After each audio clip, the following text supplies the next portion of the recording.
আসসালামু আলাইকুম, আমি সামিহা আবারও চলে এসেছি সামিয়া ব্লগ থেকে। আজকে আমরা এসেছি বুদ্ধিজীবী শহীদ মিনার। বিকেলে ঘুরতে এসেছি, আর এখানে কিছুক্ষণ ঘোরাঘুরি করব। তারপর আম্মু বলেছে বাসার জন্য ডিনার নিয়ে যেতে, তো আমি ভাবছি যে বাসার জন্য বিরিয়ানি নিব। তো এখানে প্রায় সন্ধ্যা হয়ে এসছে, অনেক মানুষ সবাই বাসার দিকেই যাচ্ছে। তো খুব ভালো লাগছে, এখানে এসে খুব ভালোই লাগছে। কিছুক্ষণের মধ্যেই আমরাও বাসার দিকে যাব। অ্যান্ড বাসায় যাওয়ার সময় আমাদের এখানে যে অনেক মজার একটি বিরিয়ানি আছে, ওখান থেকে বিরিয়ানি নেব। তো যাই হোক, আমি কিছুক্ষণ হাঁটাহাঁটি করলাম, ঝালমুড়ি খেলাম, বাদাম খেলাম। তো যাই হোক, এখন চলে যাচ্ছি। ফাইনালি এখন আমরা বিরিয়ানির দোকানে চলে এসেছি।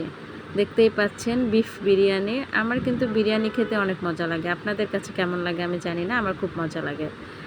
বিরিয়ানি হলে আর কোনো কথাই নাই, বিরিয়ানি লাভার আমি। যাই হোক, তো যারা যারা এখনও আমার চ্যানেলটি সাবস্ক্রাইব করেন নাই, তারা অবশ্যই আমার চ্যানেলটি সাবস্ক্রাইব করবেন। আর প্লিজ কমেন্ট করে জানাবেন আমার ভিডিওটি কেমন হয়। আপনারা কমেন্ট করে না জানালে আসলে আমি বুঝতে পারবো না। তো সবাই ভালো থাকবেন, সুস্থ থাকবেন, আর অবশ্যই আমাদের জন্য বেশি বেশি করে দোয়া করবেন। আর এখানকার বিরিয়ানি খেতে চাইলে আমাকে কমেন্ট করে জানাবেন, আমি লোকেশন দিয়ে দেব। তো যাই হোক, ভালো থাকবেন, সুস্থ থাকবেন, নিজের প্রতি যত্ন নেবেন, ফ্যামিলির প্রতি যত্ন নেবেন। বাবা মা ছাড়া কেউ নাই, বাবা মার প্রতি যত্ন নেবেন। আর অবশ্যই অবশ্যই আমি আবারও বলছি, আপুরা অ্যান্ড ভাইয়ারা, প্লিজ প্লিজ প্লিজ আমার চ্যানেলটি সাবস্ক্রাইব করবেন। আসসালামু আলাইকুম।